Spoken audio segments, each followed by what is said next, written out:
Friends, അപ്പോൾ ഇന്ന് സ്പെഷ്യലായിട്ട് നമുക്ക് മീൻകറി റെസിപ്പി ചെയ്യാമെന്ന് വിചാരിച്ചു കേട്ടോ. അപ്പോൾ ഇത് മീൻ പൊരിക്കാൻ വേണ്ടി മാറ്റി വെച്ചതായിരുന്നു. അപ്പോൾ ഞാനതൊന്ന് വീഡിയോ എടുത്താണ് വെറുതെ കണ്ടപ്പം. അപ്പോൾ ഇഞ്ചിയും വെളുത്തുള്ളിയും പച്ചമുളകൊക്കെ ചതച്ചത് അവിടെ കണ്ടു. അപ്പോൾ വെറുതെ വീഡിയോ എടുത്തു. ഇതാണ് നമ്മുടെ കൂടുതൽ കിട്ടുമ്പോൾ നമ്മൾ ഇങ്ങനെയൊക്കെയാണ് മീൻകറി ഉണ്ടാക്കാറുള്ളത്. അപ്പോൾ ആദ്യം തന്നെ ഇത്തിരി വെളിച്ചെണ്ണ ഒഴിച്ചു കൊടുത്തു. പിന്നെ അതിലോട്ട് നമ്മൾ കടുക് ഇട്ടും. ഫോൺ ഇത്തിരി ക്ലിയർ ഇല്ലാത്ത കാരണം ഇങ്ങനെ ക്ലിയർ ഇല്ലാതെ കാണുന്നത്. നമുക്ക് ഉലുവ ഇട്ടിട്ട് ഇതൊന്ന് പൊട്ടി വരണം. കടുക് പൊട്ടി വന്നതിന് ശേഷമാണ് നമ്മൾ ഉലുവ ഇടേണ്ടത്. അത് കഴിഞ്ഞിട്ട് വറ്റൽമുളക് ഇട്ട് കൊടുക്കാം. എന്നിട്ട് ഇതിലോട്ട് നമ്മൾ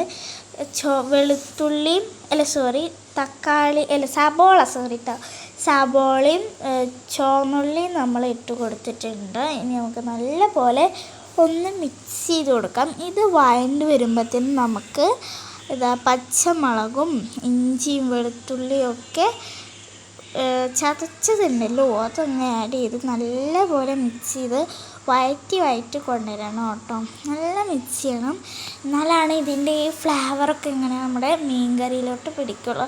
അപ്പോൾ കുറച്ചധികം നേരം നമ്മൾ ഇത്തിരി ഒന്ന് ഇളക്കി കൊടുക്കണം. അത് കരിഞ്ഞു പോയിരുന്നു കേട്ടോ. അപ്പോൾ നമ്മൾ ഇത്തിരി ഏകദേശമൊക്കെ വഴണ്ട് വന്നതിന് ശേഷം തക്കാളി ഇട്ട് കൊടുക്കാം. തക്കാളി നിങ്ങൾക്ക് എത്ര ക്വാണ്ടിറ്റി കറി വേണോ അത്രയും തക്കാളി ഇട്ട് കൊടുക്കാം. ഇത് വഴറ്റാൻ വെക്കാം. എന്നിട്ട് നമ്മളൊരു പാത്രം വെച്ച് മൂടിയിട്ടുണ്ടായിരുന്നു. എന്നിട്ട് നമ്മളത് തുറന്നു. എന്നിട്ട് നമ്മളിതൊന്നും ഇങ്ങനെ ചട്ടം കൊണ്ട് ഇങ്ങനെ ചതച്ച് കൊടുക്കാം. എന്നാലാണ് തക്കാളിയൊക്കെ ഒന്ന് ചതഞ്ഞ് കിട്ടുള്ളൂ. അപ്പോൾ ഇനി നമുക്ക് മസാലകൾ ഇട്ട് കൊടുക്കാം.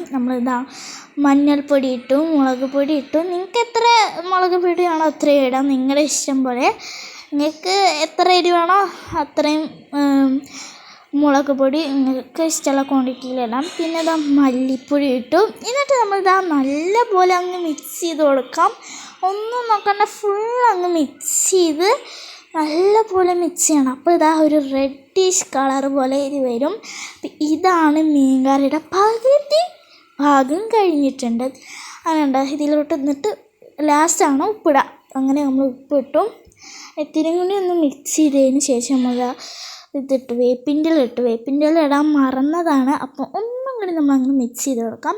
എന്നിട്ട് നമ്മൾ പുളിയുടെ വെള്ളം ഒഴിച്ചു കൊടുത്തു. പുളി ഇത്തിരി നേരം നമ്മൾ വെള്ളത്തിൽ വെച്ചു. എന്നിട്ട് അതാണ് നമ്മൾ ഒഴിച്ചു കൊടുത്തത്. എന്നിട്ട് നല്ല പോലെ മിക്സ് ചെയ്ത് കൊടുക്കാം. ഉപ്പും മുളകും ഒക്കെ ഇതിൽ പിടിക്കാൻ വേണ്ടിയിട്ട് നിങ്ങൾക്ക് എത്ര വെള്ളം വേണോ അത്രയും ഒഴിച്ചു കൊടുക്കാം. നിങ്ങൾക്ക് ഇഷ്ടമുള്ള അത്ര ക്വാണ്ടിറ്റിയിൽ എടുക്കാം കേട്ടോ. അങ്ങനെ നല്ല പോലെ വന്നിട്ടുണ്ട്. അപ്പോൾ അതിലോട്ട് നമ്മൾ ഉപ്പിട്ട് കൊടുത്തു. മീനിടുന്ന വീഡിയോ ഞാൻ എടുക്കാൻ മറന്നു പോയിട്ടുണ്ടായിരുന്നു കേട്ടോ. പിന്നെയാണ് അത് വെച്ചത്. തിളച്ചപ്പോൾ തന്നെ നമ്മൾ നമ്മുടെ മീൻ ഇട്ടിട്ടുണ്ടായിരുന്നേ.